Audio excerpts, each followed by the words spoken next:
Good day. Today is Sunday, 2nd November 2025, and before I begin this program, let me again remind you to tick the like button if once you've heard or listened to this program, or whichever part of the program you want to watch or listen to, you've decided that you've liked what you've heard and you want to indicate the fact. Now, today's program is going to be devoted almost entirely to the Ukraine situation. But before I touch on that, just to say again that we continue to be in possibly a situation of imminent attack by the United States against Venezuela. I think it was the Washington Post which reported yesterday that the United States has assembled 16,000 troops to carry out that attack. Certainly insufficient numbers of troops to occupy the entire country. But then, of course, we don't know whether or not the United States has found allies on the ground in Venezuela. Perhaps not, but there are lots of rumors, lots of stories that it has done. Tulsi Gabbard, Donald Trump's Director of National Intelligence, has just made certain comments about the fact that the United States has turned the page on regime change operations. She says that under President Trump, regime change operations no longer take place. This seems very much at odds with what we're seeing apparently being prepared around Venezuela.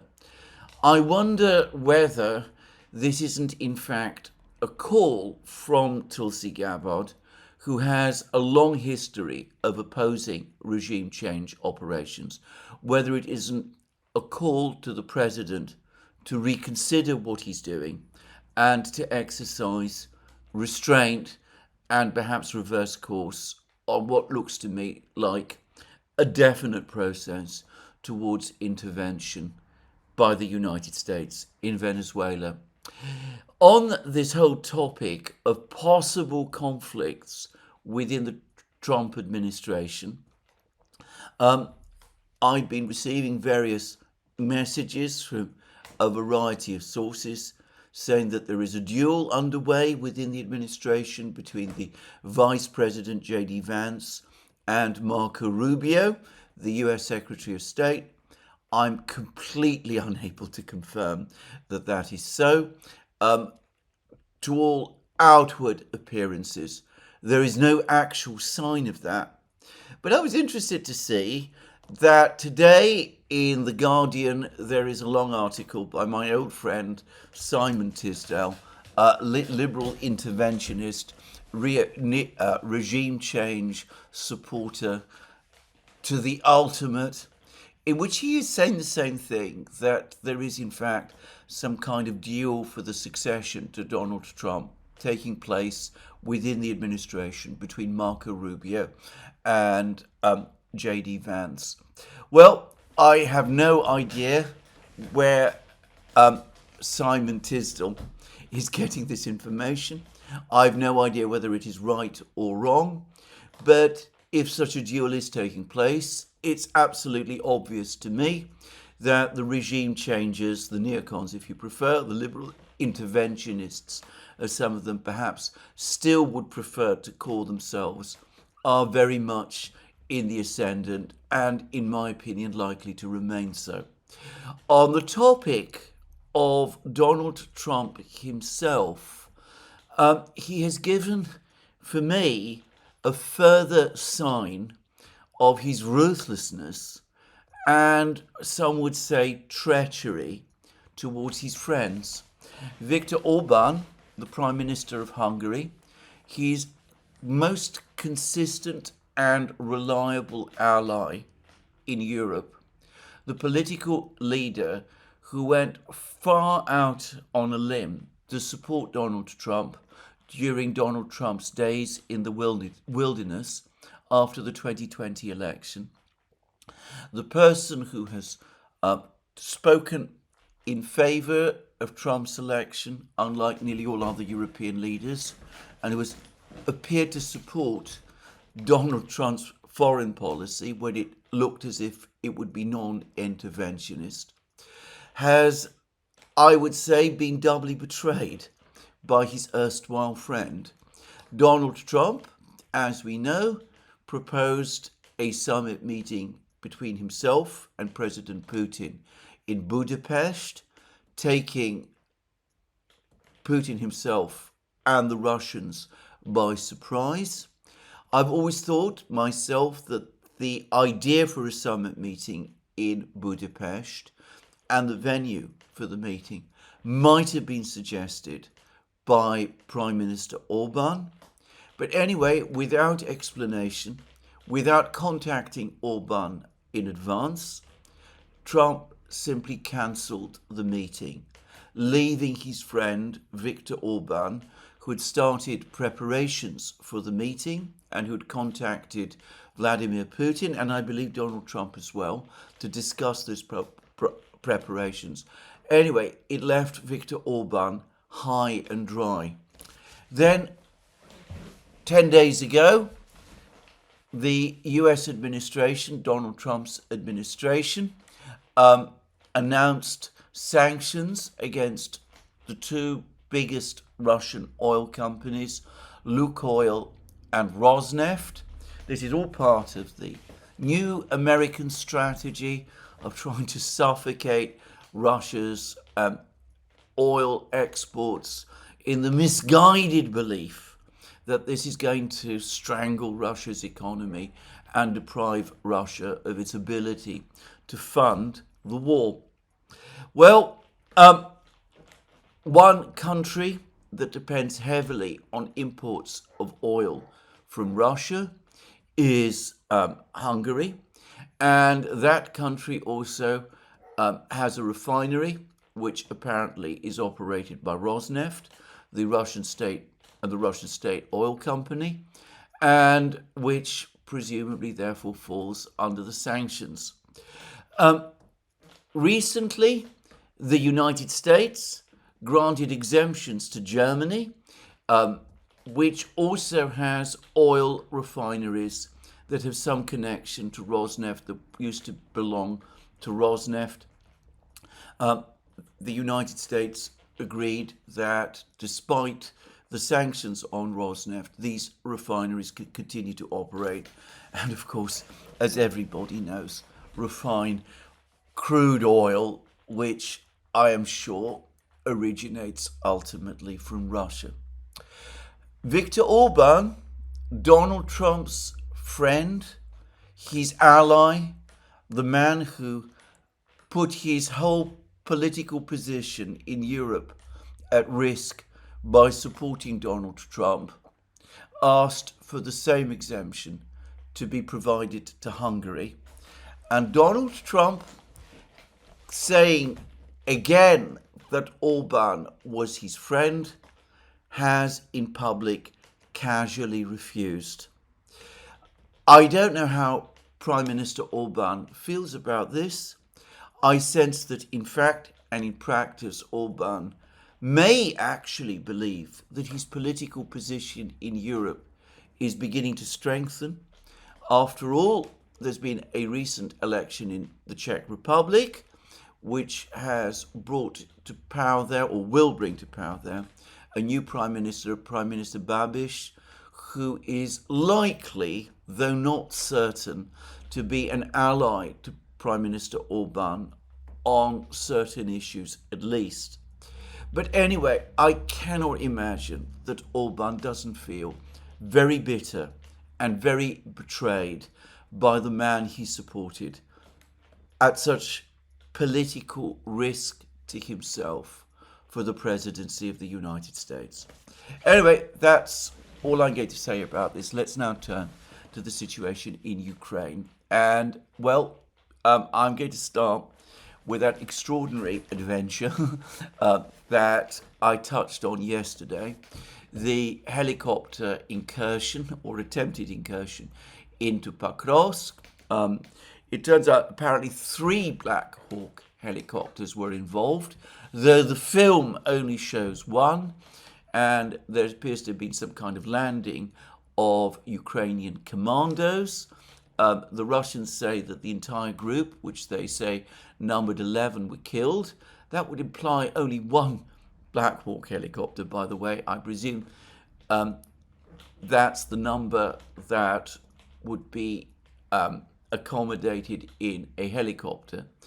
Though every single reliable or semi-reliable authority, Russian and Ukrainian, are largely agreed, that this operation carried out by Ukrainian military intelligence was a complete failure, and that all of the commandos were killed at their landing place by the Russians.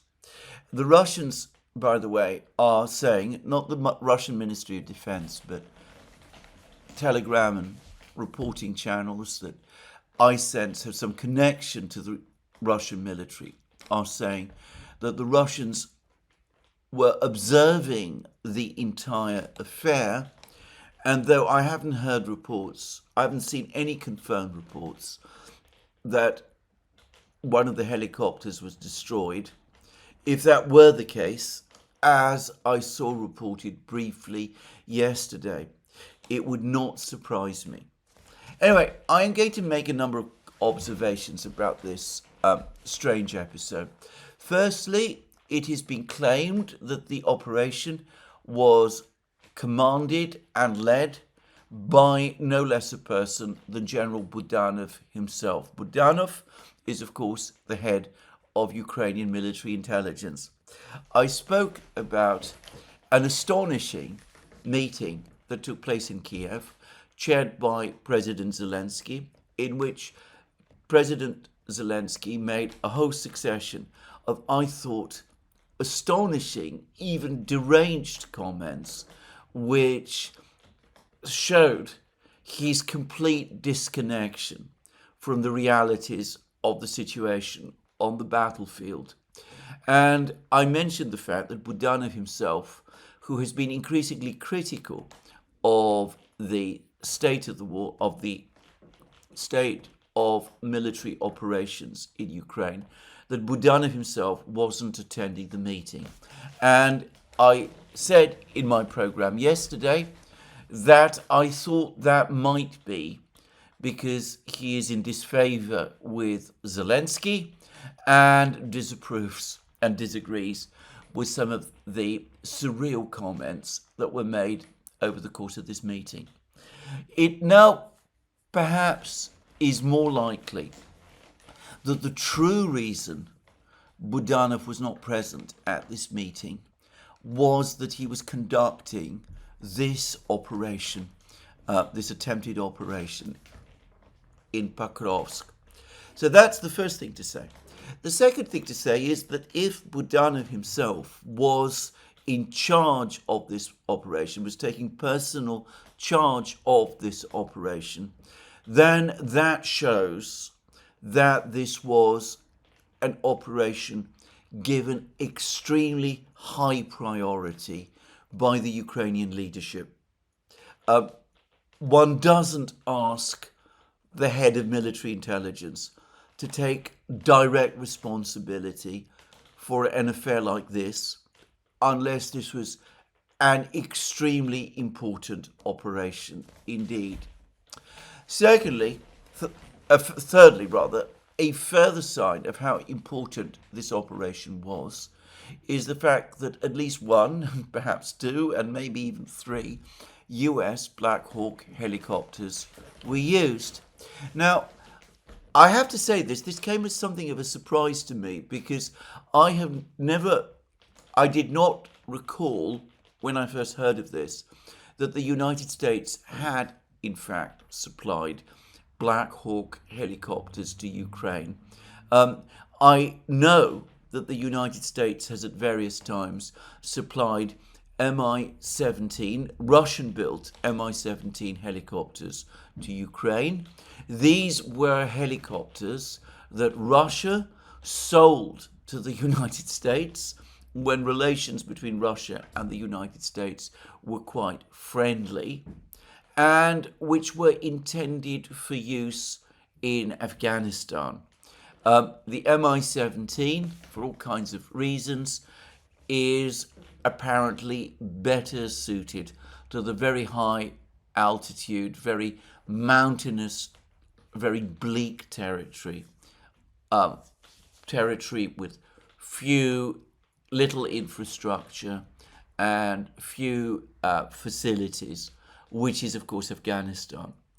The rather more fragile, if I have to say, expensive, high-tech, if you prefer, Black Hawk helicopter, I was not aware had been provided to Ukraine at all. What basically happened was that after Afghanistan collapsed in 2021, the United States was left with all these Mi-17 helicopters, and after Ukraine managed to lose most of its own, the United States replaced them with the Mi-17s that it still had on its hands. As I said, I did not know that the Black Hawks had been sent to Ukraine. Now, I've done some checks, and it does seem that there are reports that Black Hawk helicopters were indeed supplied to Ukraine. I don't know in what number. I suspect they were supplied specifically to Budanov's organization. They must be rare and in short supply and difficult to operate. And it would not surprise me, incidentally, if it were to turn out, though I want to stress I don't know this, if it were to turn out that they are actually operated by American contractors, just to say. Anyway, these helicopters, which apparently are not exactly stealthy, but are more capable of evading radar than, say, Mi-17s are. These helicopters, as I said, are valuable items.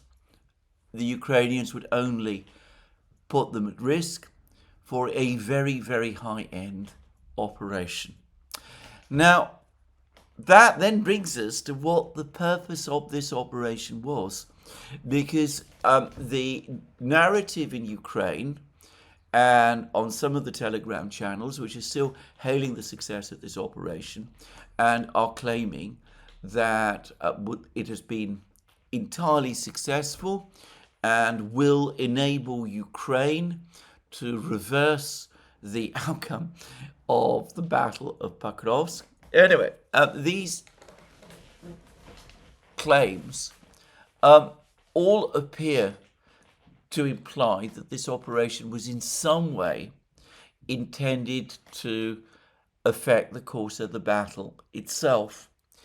In my program yesterday, I suggested that the location where at least one of these helicopters is known to have landed with its commandos, which is a field north of Pokrovsk, might suggest that that the operation might have some connection with the ongoing battle for Grishino.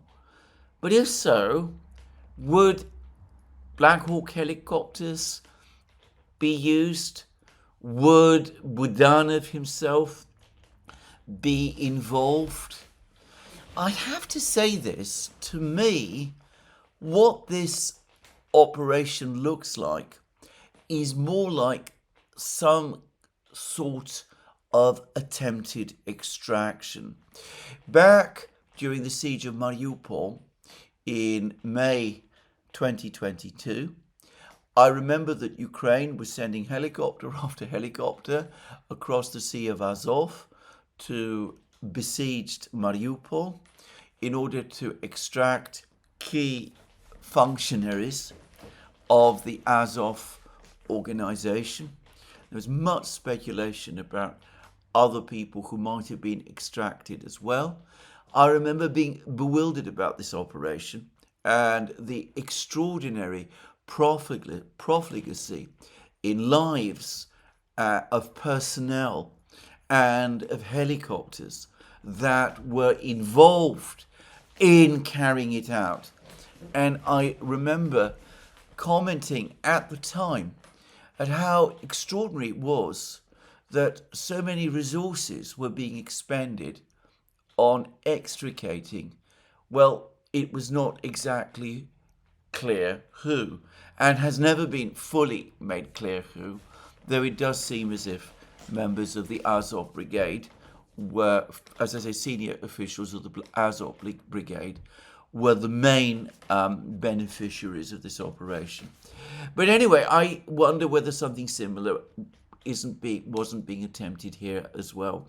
That someone or some group of people, important people, are in Pokrovsk, that it has proved impossible for these people to leave because of the presence of the Russian drones, that these people, whoever they are, have significant pull in Kiev itself, and that this entire operation was carried out to try to drop a commando force, not behind the Russian lines. I think that is impossible, but close to the Russian lines, to infiltrate it, hopefully through the Russian lines, to get to whoever it is needs to be extracted, and to get them out of the encirclement, to get them out of Pokrovsk. This seems to me a much better explanation of what is taking place.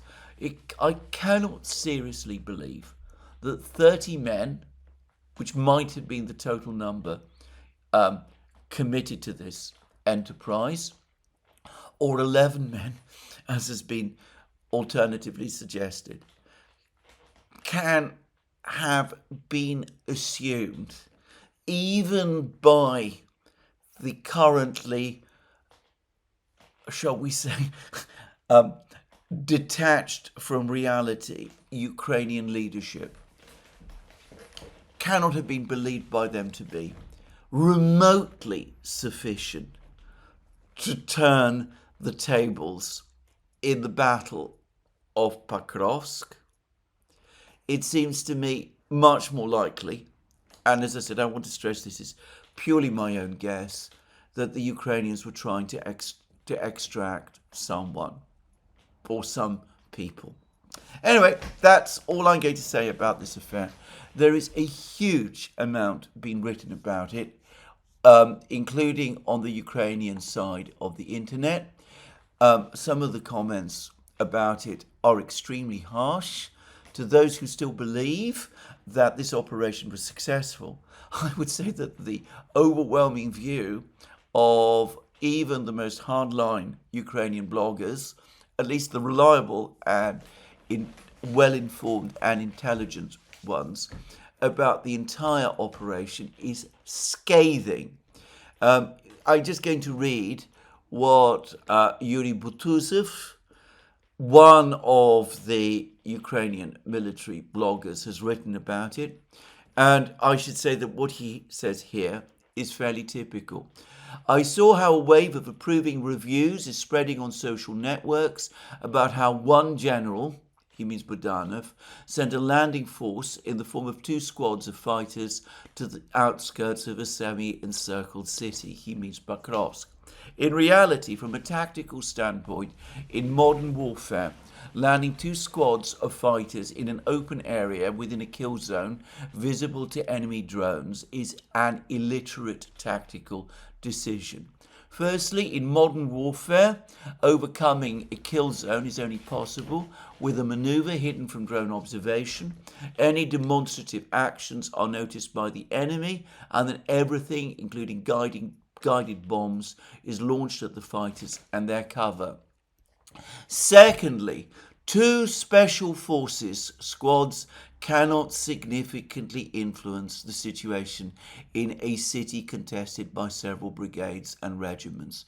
The main problem there is to ensure logistics and maneuvering for those already present. Thirdly, this again creates a precedent where illiterate tactical actions instead of objective assessment and after action review receive a lot of praise from bloggers. Mistakes are covered up by PR, and therefore groups continue to be sent on loud, heroic missions, the losses of which are never disclosed, nor are the real results announced. Otherwise, the evaluation of such actions would be completely different. Of course, some of the criticisms he makes, specifically the one about how inconsequential 2 squads of commandos would be in a battle involving brigades and regiments, would not apply if my speculation that this was some kind of failed extraction mission is true. Anyway, that now brings us to the whole overall situation in the Battle of Pokrovsk. And, well, as I discussed yesterday, General Syrski is now telling everybody that the situation is under control, that Pokrovsk is not encircled, that Ukraine holds Pokrovsk, that Ukraine holds Mirnograd. Virtually no one amongst, again, the more reliable bloggers. I mean, you find people who do want to believe what Syrski is saying, but no one that I know amongst the more reliable bloggers on the Ukrainian side believes him. The view of most of them is scathing. And, well, they're right to be, because we have video footage about the actual military situation in Pokrovsk, both from the Ukrainian and the Russian side, and the situation continues to unfold disastrously. The latest reports speak of further Russian advances, both in Mirnograd, northeast Mirnograd, and northwest Mirnograd, and northeast Pokrovsk, the only areas where I think there is still a organized Ukrainian force continuing to operate. There are reports that a Ukrainian brigade in the southern area of the cauldron is trying to escape northwards, hunted across the fields by the Russians. There are still fields within the cauldron itself, but these fields would be disastrous for Ukrainians to try to flee across, given the massive presence of the Russian drones, and, by the way, the fact that these drones are operated by the extremely proficient Russian Rubicon group. Anyway, the Ukrainians of this brigade are apparently trying to flee north. That might suggest that the southern part of the cauldron is about to collapse and fall under Russian control, in which case the cauldron will be reduced in size by about a third, which will deepen the level of congestion of the Ukrainian troops inside it, which will lead to a whole set of further problems. So the situation within Pokrovsk is disastrous. And northeast of Pokrovsk, there are now lots of reports that appear again to confirm the reports provided 2 days ago by Redovka, the Russian newspaper based in Smolensk, about the situation northeast of Pokrovsk. I've spoken many times about how Redovka has proved to be one of the more reliable reporters of the situation in Pokrovsk from a Russian point of view. They acknowledged some days ago that there'd been a number of Ukrainian attacks in this area northeast of Pokrovsk, where the Russians conducted their breakthrough back in August. However, 2 days ago, they said that the Russians had stabilized the situation, that the pendulum was beginning to swing back in their favor, and the very latest reports appear to confirm this. The Russians appear to be mounting a counterattack against the Ukrainian counterattacks. It's not yet confirmed that they are indeed back in control of Kucherev Yar, as Radovka has claimed. But if they are, well, to be frank, it would not surprise me. Now, there's been film of the Russians dropping heavy bombs on a Ukrainian position in north-central Rodinska. That confirms that Rodinska is not yet fully under Russian control. There are some Russian commentators who are claiming that this is an old video. It has just been published, however, by the Russian Defense Ministry itself, which makes this unlikely. I suspect that what we are looking at is, as some reports are claiming, an attack on an isolated Ukrainian position, still in Rodinska, surrounded by the Russians. And of course it could be that this is a cut-off vanguard of one of the Ukrainian counterattacks that has taken place in this area, possibly one of the counterattacks launched towards Rodinska from the village of Grishinyo, or one of the counterattacks launched towards Rodinska by the Ukrainians from the north, and that the Russians are conducting a mopping up operation against it. This is a speculation that I've heard from, well, I suspect more than a speculation, claims that I've heard from some sources, and I suspect it is true. Anyway, the Russians are back on the attack in the area of northeast of Pokrovsk. It looks as if the Ukrainians have again lost men and machines trying to break the encirclement of Pokrovsk, and that the Russians, as they always do, allow the Ukrainians, when they do counterattack, to regain some ground and then counterattack themselves, regain the ground, and inflict heavy losses on the Ukrainian forces in the process. Overall, the situation in Pokrovsk is getting grimmer all the time.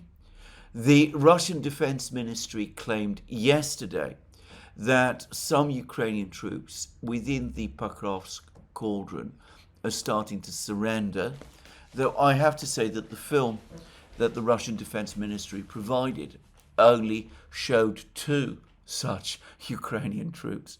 So it hardly looks to me like mass surrenders at the moment. If the Russians follow their usual approach, they will gradually shrink the cauldron, wait until resistance collapses and becomes exhausted, and then move in finally to mop it all up. This is what they did in Avdiivka and Ugleda, and I expect that before long they're going to do it in Pokrovsk as well. Probably in just a few days, though to repeat again, I'm not going to provide a timeline. This battle, the Battle of Pokrovsk, is generating more recriminations on the Ukrainian side than any battle in the war up to now. If you want to get a sense of how bitter and angry some of the commentary is, the place to go is the Events in Ukraine blog, which you can find on Substack. The latest article there, which discusses the whole situation in Pokrovsk and the furious condemnations that have been made of the Ukrainian command. Well, the article is Pokrovsk, Syrsky, and Black Hawks down. And, well, it lays it all out. It doesn't perhaps give a detailed account of the battle itself, but it does provide a sense of the rows and arguments that are taking place. One of them this row has spilled over into the British media itself. In the Spectator magazine, Britain's most prestigious current affairs magazine, Svetlana Morenets, a regular writer for The Spectator on Ukrainian affairs, a Ukrainian herself, an ardent supporter of the Maidan movement, a firm, I would say even ferocious critic of President Putin's and of Russia's, and somebody, by the way, who's taken a mostly uncompromising view about the war. Anyway, she has now written an article in The Spectator whose title is "Who Will Save Ukrainian Troops in Pokrovsk?" And, well, the article is littered with many of the tropes that I've come to expect from certain commentators about, from Ukraine. I'm not saying that these people, by the way, are not writing in complete good faith, but to me, they are tropes. She talks, for example, about how the Battle of Pokrovsk has been underway for 2 years. Recently, it was claimed that it was 15 months. Now it's been said that it's been underway for 2 years. 2 years would take us back to October 2023, when Ukraine's summer counteroffensive had just been defeated and the Russians were beginning their operations, which eventually, in February 2024, led to the capture of Avdiivka. But anyway, that's one of the claims. She says in it that the Russians are storming Pokrovsk with, as she puts it, at least 250 Russian soldiers who allegedly infiltrated Pokrovsk, disguised as civilians, slipping into the city under cover of fog and rain, invisible to Ukrainian drones and thinly spread infantry. And then she describes how these 250 Russian infiltrators, the number is taken from Zelensky himself, have apparently been able single-handedly almost to create havoc in the city. Having smuggled weapons and radios beneath their clothes, they began hunting Ukrainian troops, who are presumably defenseless, and above all drone operators, who are the most valuable targets at this stage in the war. Russian infiltrators have also ambushed those moving to and from Pokrovsk and Mirnograd, a city just 3 miles to the east. With Russian drones cutting off nearly all logistics in the area, Ukrainian forces have been forced to walk up to 10 miles on foot to reach their posts, often not making it that far, as they died in the firefights along the way. Well, of course, the last is true, but it cannot have been the work of just 250 men.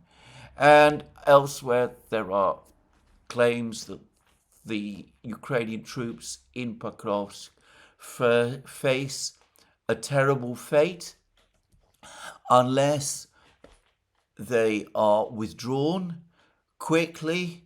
They could either be killed or they could be taken prisoner, and any who are eventually taken prisoner will face years of torture by the Russians.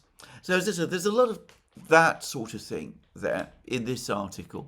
But there are other things as well. Firstly, the article acknowledges that Pokrovsk is indeed encircled. It speaks of the Russians creeping forward from the northeast and southwest, Russian forces tightening the noose around a 12 square mile pocket stretching from Pokrovsk to Mirnograd, with Ukrainian troops trapped inside. The main escape route under skies dominated by Russian drones has shrunk from 6 miles wide yesterday to barely 2 today. The only way to avoid a massacre once a retreat is ordered is for Ukrainian soldiers to slip out in small groups through the porous front line, abandoning all heavy equipment, as in Avdiivka and more recently in Russia's Kursk region. Some will have to stay behind to cover the withdrawal, facing certain death or months of torture in Russian captivity. Anyway, I discussed this article because, as I said, despite, as I said, the tropes which it contains, which, to repeat again, I have no doubt the author of the article sincerely believes, it does acknowledge the reality. It is a much more realistic account of the situation on the battlefields than the ones we're getting from President Zelensky and from General Syrskyi.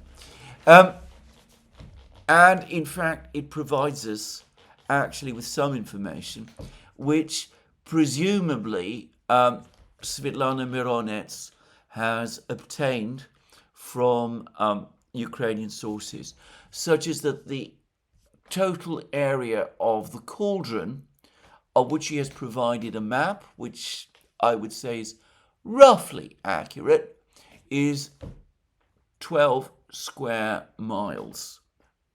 Hardly very much, if indeed we're talking about a force trapped inside it of 5,000 men, which is what the Russians have said. Again, to repeat, I am not able myself to verify or corroborate that number. The point is that the article, Morenets, is harshly critical of the Ukrainian command. What matters more, land or the lives of soldiers? And for Kiev, the priority is, or she should say, ought to be, to stop the invaders while keeping casualties to a minimum. Ukraine's military command has not always managed to hold that balance, at times allowing its troops to be encircled and slaughtered rather than ordering a timely retreat. Today, that same choice between territories and lives is being made in Pokrovsk. And she basically says that the situation is now so bad that the only hope now is to accept that Pokrovsk itself is lost, and by extension Mirnograd too, to order a withdrawal, to retreat from Pokrovsk and Mirnograd, abandoning these two places to the Russians, and to try to save whoever can be saved. And implicit in this is criticism, again, of Zelensky and Syrskyi, that they have not allowed this to happen. And these criticisms are mounting, and the principal target for the criticism is not, so far, President Zelensky, though as far as I'm concerned, he is the person who is mostly responsible. It is General Syrskyi, the Ukrainian military chief. He is the person who is being blamed for the disaster in Pokrovsk. And one can sense that before long, once Pokrovsk falls, Pokrovsk and Mirnograd fall, calls for his summary dismissal will grow. And they will, of course, be directed at Zelensky himself. And there is little doubt as to who it is exactly that the Ukrainian opposition, and here we're talking about the Ukrainian radical nationalist opposition, want to take Syrskyi's place.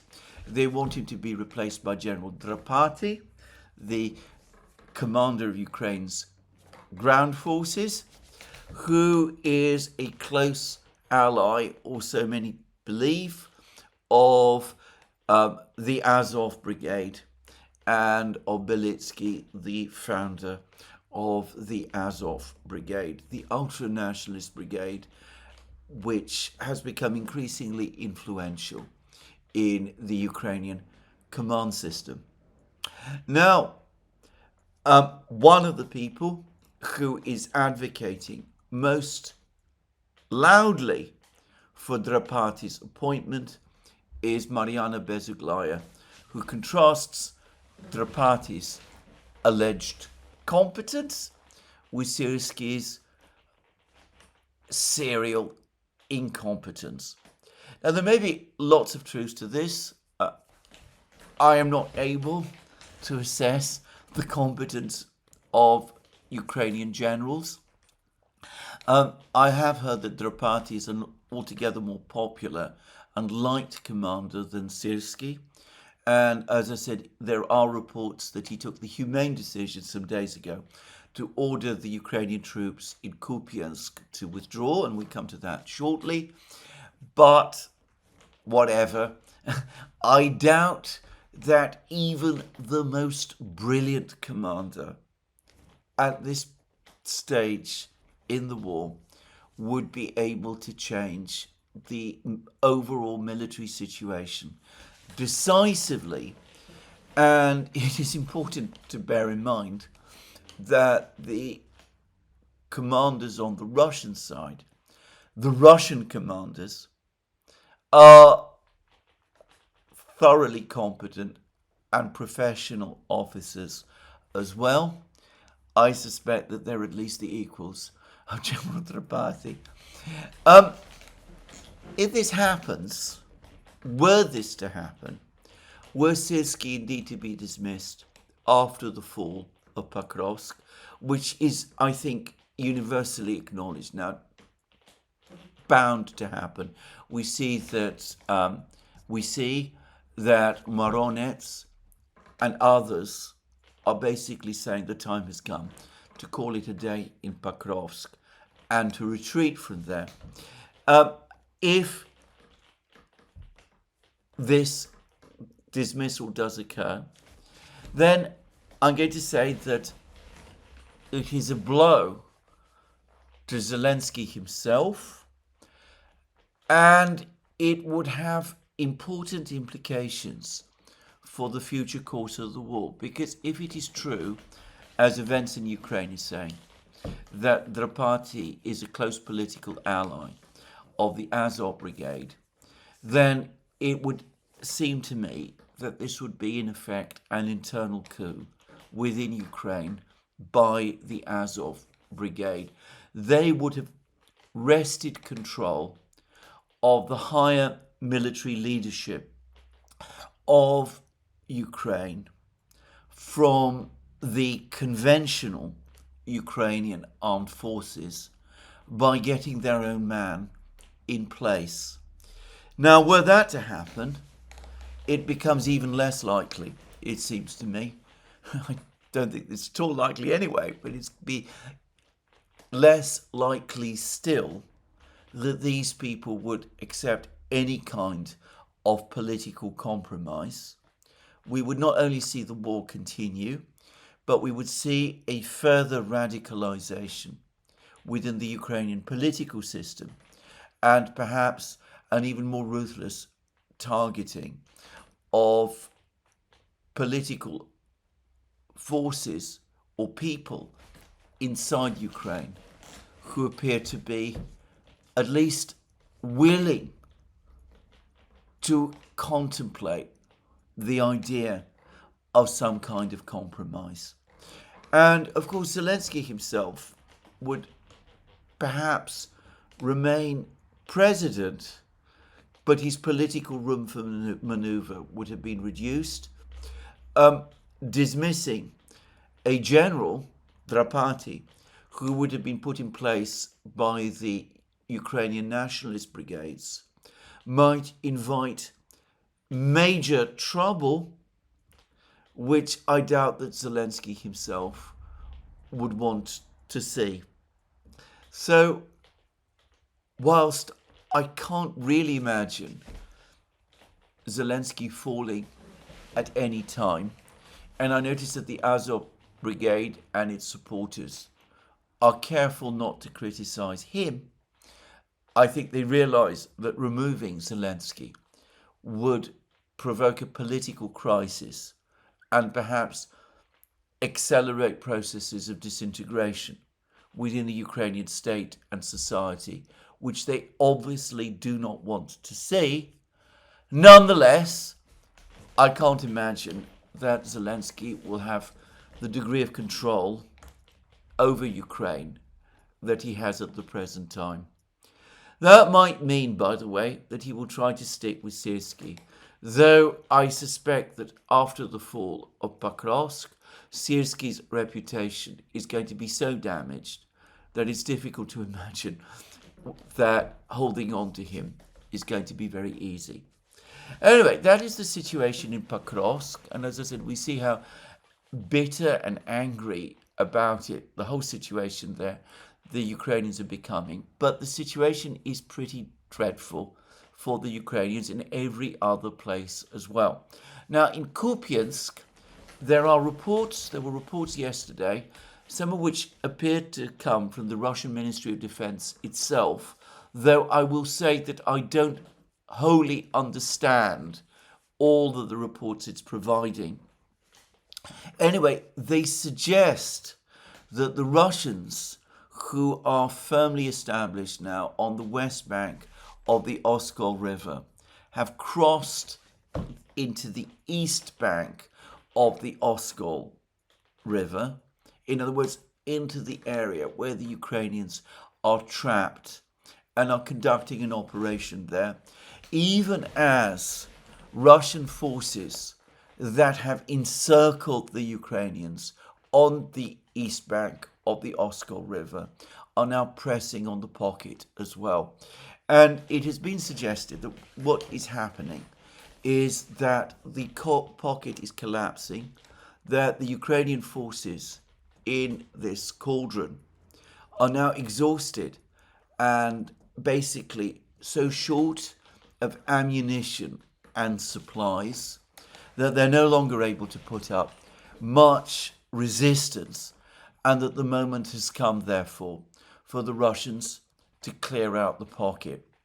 In which case, we could be we could be on the brink of seeing the final collapse of Kupiansk. That might be underway even as this program is happening. I'm going to be, again, careful, because bear in mind, I am not there. I'm simply getting this information from all kinds of different sources. I don't know to what extent any of this is accurate, and I'm not sure that I fully understand the reports that the Russian Defense Ministry about this operation is providing. There are lots of reports that the Russians are now fighting well inside Liman, and that they are making major inroads north of Liman in the Svyatogorsk forest and towards the town of Svyatogorsk itself.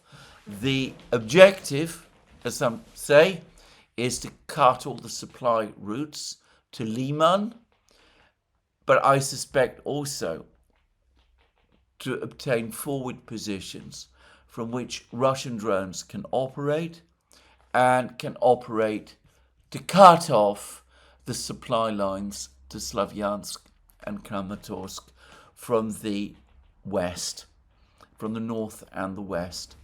And it has been pointed out, I think by Simplicus the Thinker, that forward Russian positions in this area are now within artillery range of the town of ETHEREUM, and though there is no report so far that the Russians are actually shelling ETHEREUM being a major communications hub north of Slavyansk, there are no reports yet that the Russians are shelling ETHEREUM. It is highly likely that the Russians will want to advance and recapture ETHEREUM, and that this could very well happen soon after the Battle of Kupiansk itself has ended. And well, when that does happen, it will be a major crisis, and it will mark the beginning of the siege of Slavyansk, the fall of Liman and Izium, and the prospective fall of Siversk as well.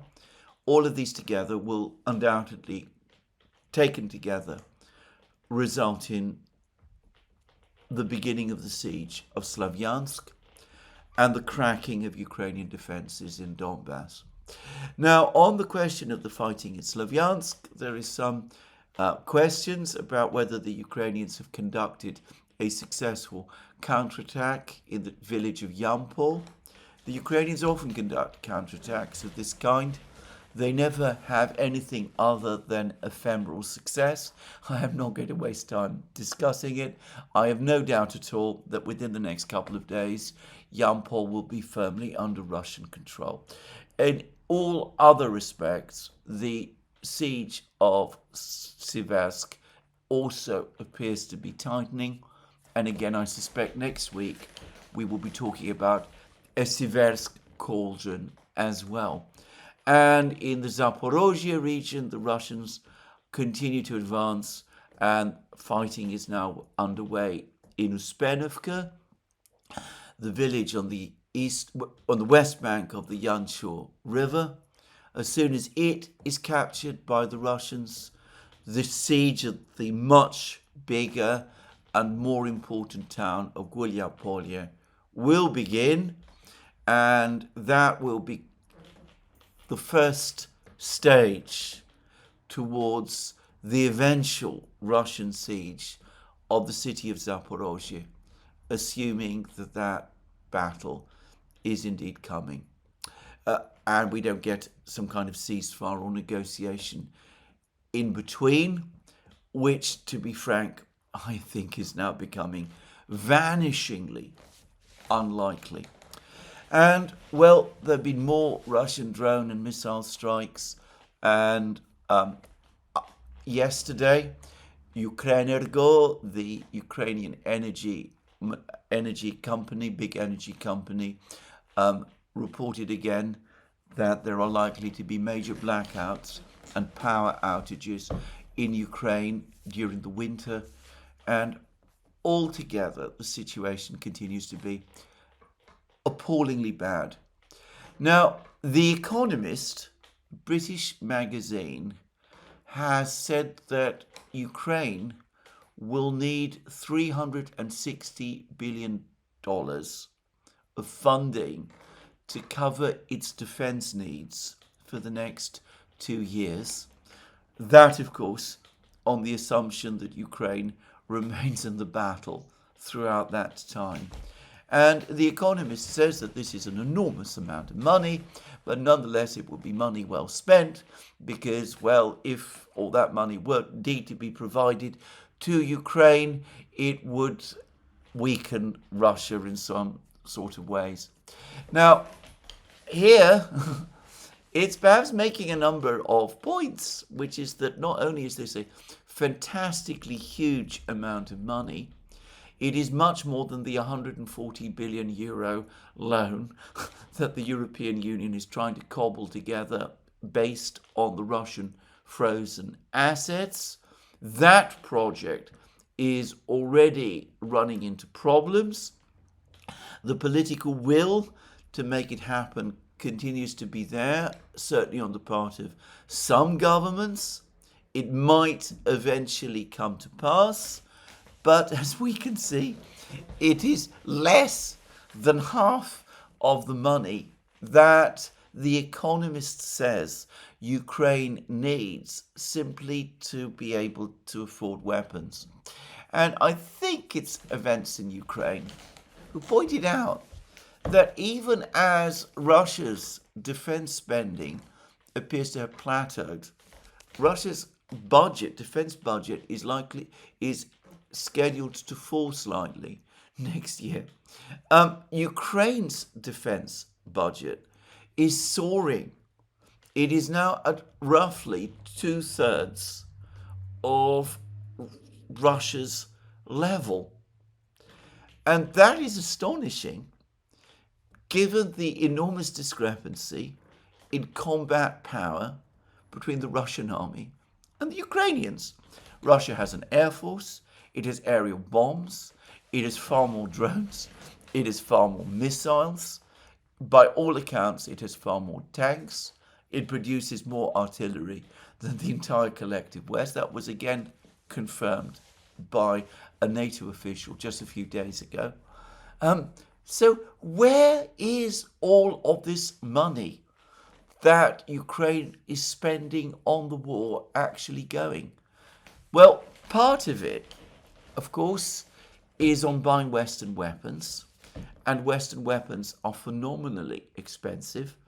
And given the amount of money that is being showered on the defense companies and the demands for more and more weapons and the industrial and capacity constraints that I have discovered many times, it is not impossible, it is a certainty that the unit cost of individual Western weapons is soaring.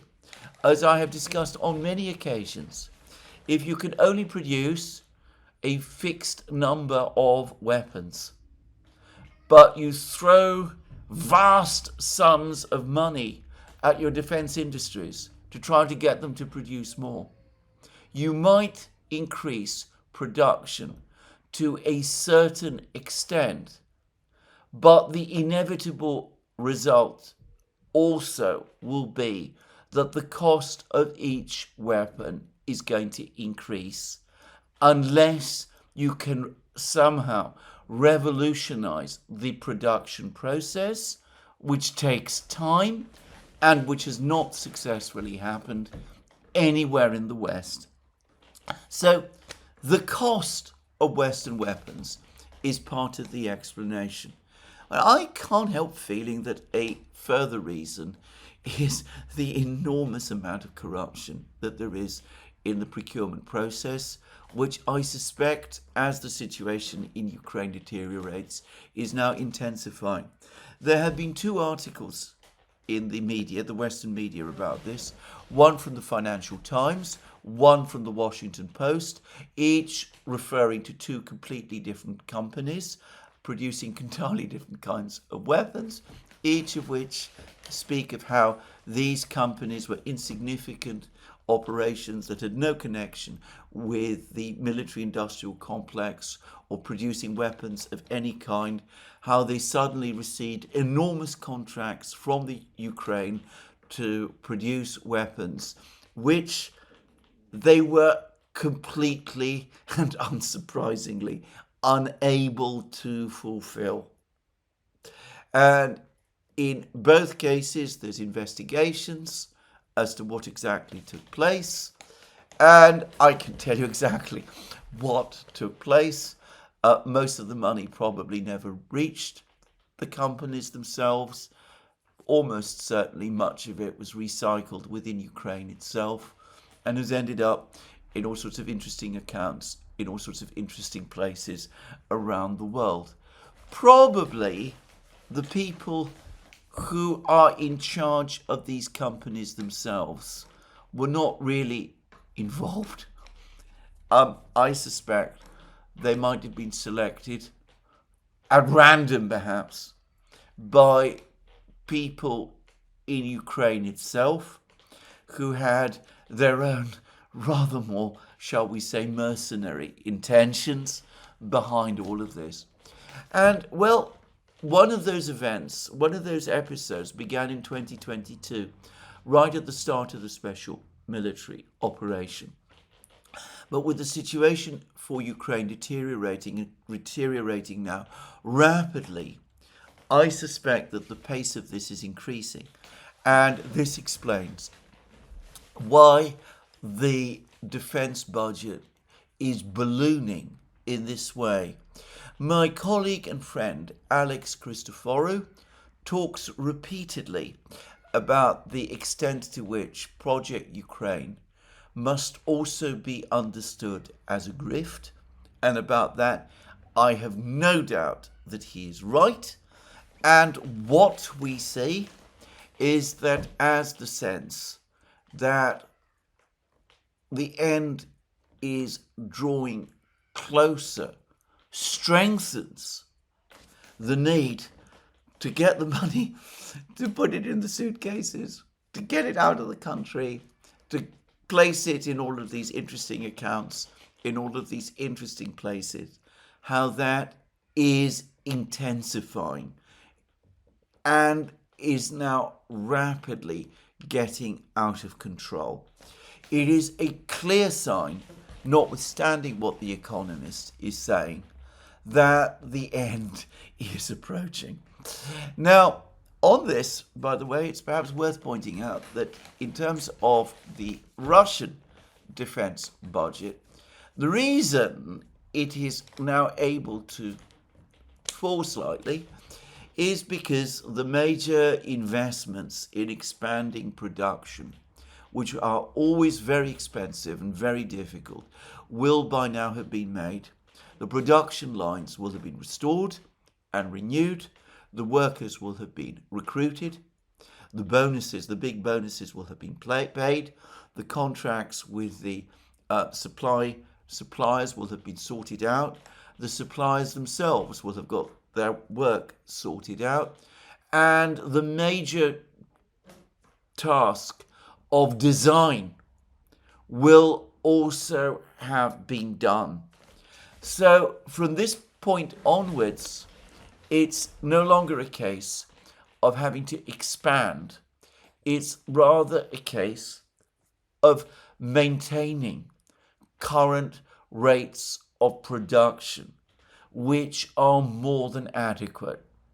Once upon a time in the West, when things were conducted in a more conventional way, as I remember, when the West also did industry and manufacturing, as I also remember, all of this would have been very well understood.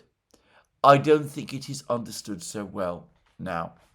Anyway, speaking of production, one area where the Russians, however, are now ramping up production, but where, note, it is likely that major investments have already been made so that spending, overall spending, is likely to fall, continues to be in the strategic forces. Now, in my program yesterday, I discussed how last week was a debacle for the United States, with the revelations from the Russians about the way in which the United States made a complete mess, I could use a much stronger word, of the negotiations with Russia, and of the way in which the Americans were unable to follow through on proposals they themselves had made to the Russians at the Putin-Trump summit in Alaska, and also at the way in which China completely outplayed the United States over trade issues, as demonstrated by the extraordinary American climb down in South Korea.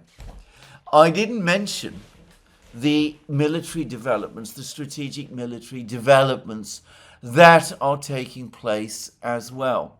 And of course, last week we had the Burevestnik missile, the new nuclear-powered Russian cruise missile with its revolutionary new nuclear reactor.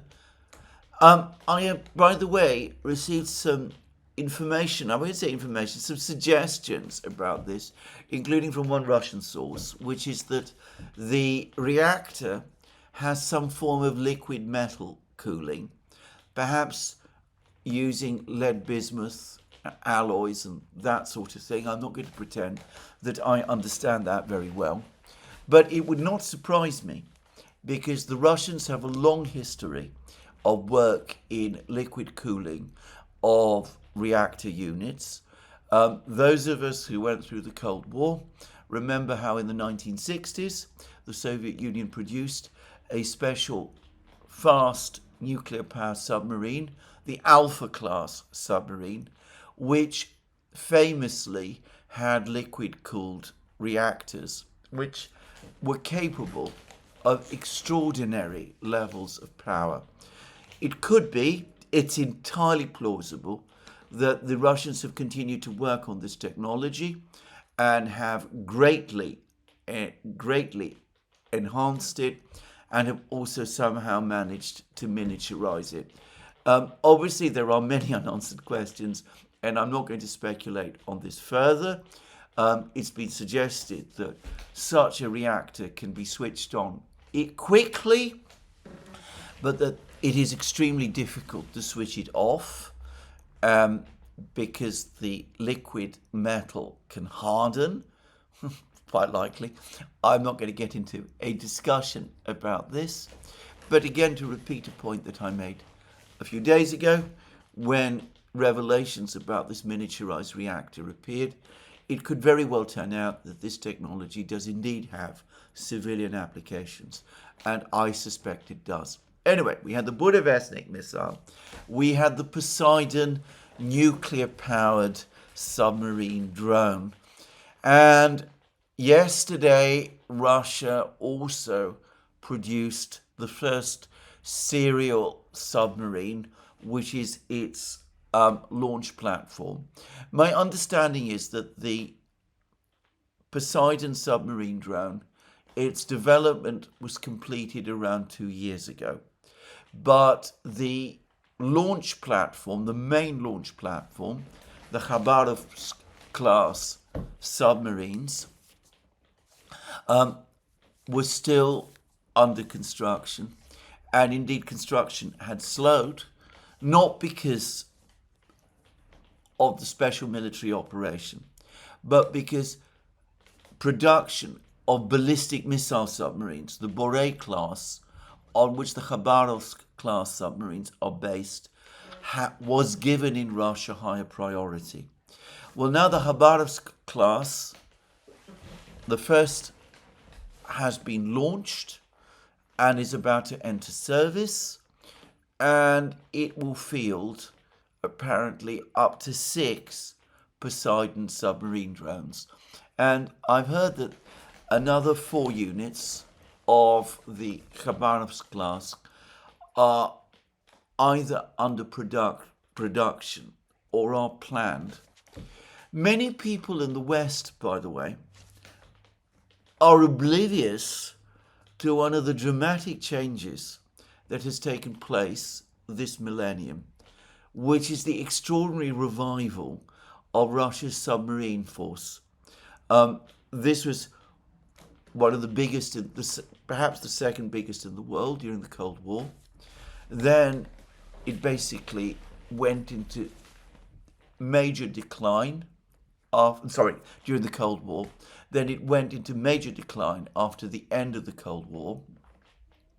But under Putin, its revival has been given priority. And the Russians are now serially producing a significant number of nuclear-powered submarines.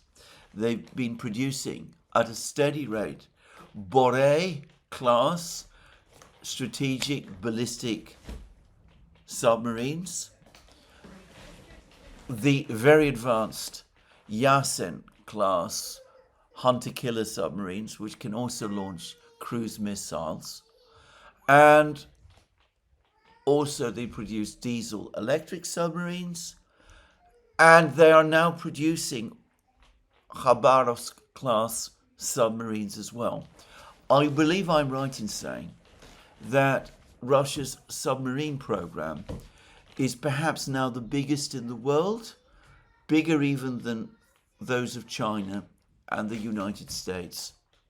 Well, anyway, whatever, and I might be wrong about the last point. The Khabarovsk class is now also entering service, and that, of course, increases the lethality of the Poseidon drone, because its launch platform is now entering service and will soon do so in quantity. So we can see the steady deterioration, not just of America's trade position relative to China, and that means, by the way, its geopolitical position as well, but of the strategic military relationship with the country that has been the United States' most important military strategic rival since the end of the Second World War, which is Russia. The Russians now have a bigger, more advanced strategic nuclear deterrence force. They're also about to start bringing the Sarmat intercontinental ballistic missile into service. Putin talked about that too. They're now fielding the Burevestnik and the Poseidon. And the other thing that they're doing is that they also have the Avant-Garde hypersonic glide vehicle in actual operation on some of their intercontinental ballistic missiles. And up to now, they're the only country to operate such a system. So there is a general deterioration in the military strategic balance. Now, I have been reading all sorts of articles in all kinds of places now about gathering problems in the American economy. It's quite extraordinary to read article after article speculating on problems within the Russian economy, which remains, as far as I can see, solid. We've had more economic news for October. PMI, in other words, projections for future orders have fallen, but overall output in manufacturing continues to remain stable.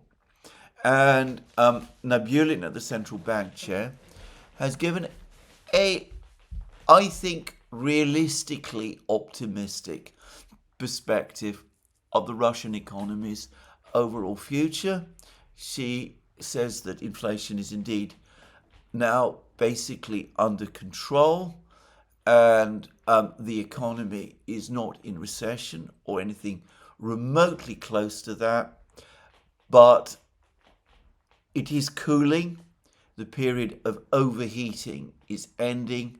She expects that process to be completed fully in the first half of next year, and she expects economic growth to accelerate thereafter, with interest rates continuing to fall. All this against, of course, debt levels within the economy, which remain relatively low. Well, I've been reading, by contrast, article after article that speak of all sorts of problems gathering within the US economy, and of consumer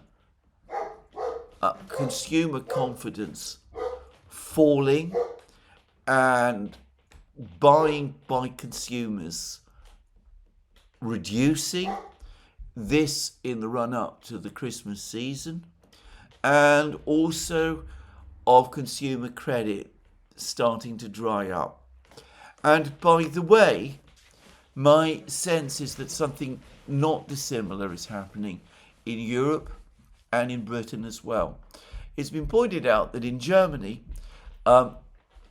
Chancellor Merz is big fiscal bazooka, his 500 billion euro infrastructure expenditure plan started to roll out in March, and so far has achieved nothing consequential other than to pile up more German debt.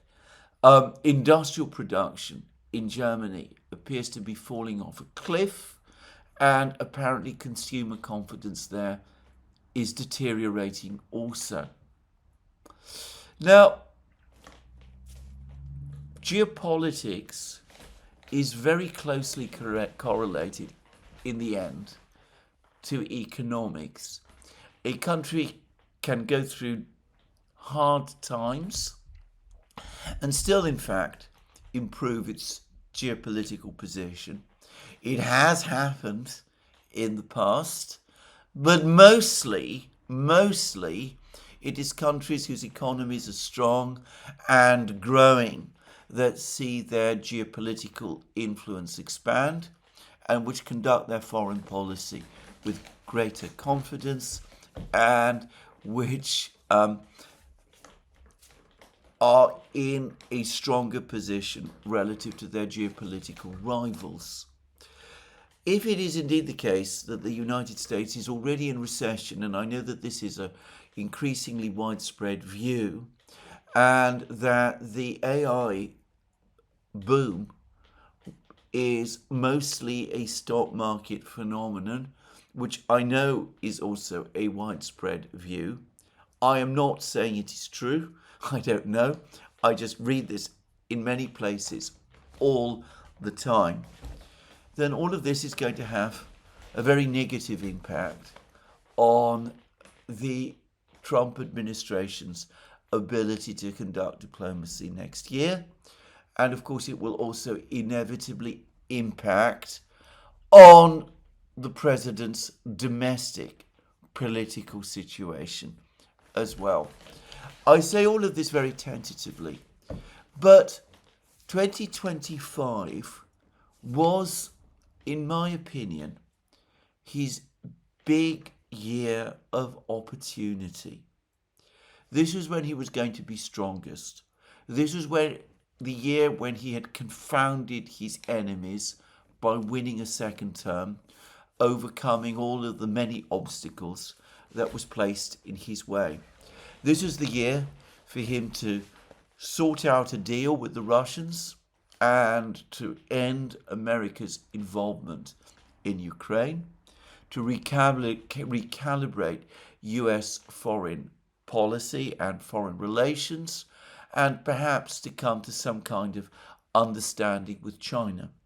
And of course, with all of that, he could have begun to take steps to recalibrate America's economic system as well, perhaps around some kind of model of protectionism, as he said he would.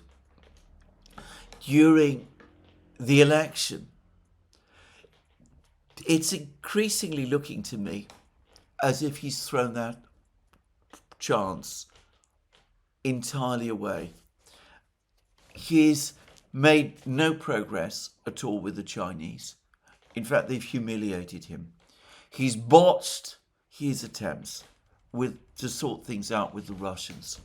I've noticed, by the way, that since Putin gave his press conference about 10 days ago, the one in which he refused, or rather avoided mentioning Trump's name, Putin has had absolutely nothing to say about diplomacy, negotiations, relations with the United States at all. It looks as if Putin is now following the lead of the rest of the Russian leadership and has written that whole prospect off, at least for the time being. The president has damaged his relationships with the leaders of China and Russia. I discussed this in my recent programs. He's betrayed his best friend in Europe, Viktor Orban. He's recommitted himself to a failed neocon project in Ukraine. And of course, his great breakthrough in the Middle East is starting to look ephemeral. Now, if all of this is right, and if there is going to be a recession in the United States next year, he's not going to have the political strength and the political authority to change course, nor is he going to have the political strength and the political authority to overawe foreign partners, like perhaps, for example, Prime Minister Modi of India or MBS in Saudi Arabia. It could be that next year we will start to see an administration losing control and in decline. I notice that the president's levels of popularity are continuing to fall. He continues to benefit from the even greater unpopularity of his opponents in the Democratic Party. But perhaps it would be unwise for him to assume that that will continue for much longer. Perhaps there is still time for him to retrieve the situation. But frankly, after what I saw of his treatment of Orban over the last 24 hours, and given the speed with which the crisis in Ukraine is developing, I doubt that he really does have the ability to change course. And frankly, I wonder whether even if he wanted to change course now, it would matter. Anyway, this is where I'm going to finish my program today. Let me remind you again that you can find all our programs on our various platforms, Locals, Rumble and X. You can support our work via Patreon and Subscribestar and by going to our shop. Links under this video. Last but not least, please remember, as I said previously, to tick the like button and to check your subscription to this channel. Thank you again. More from me soon. Have a very good day.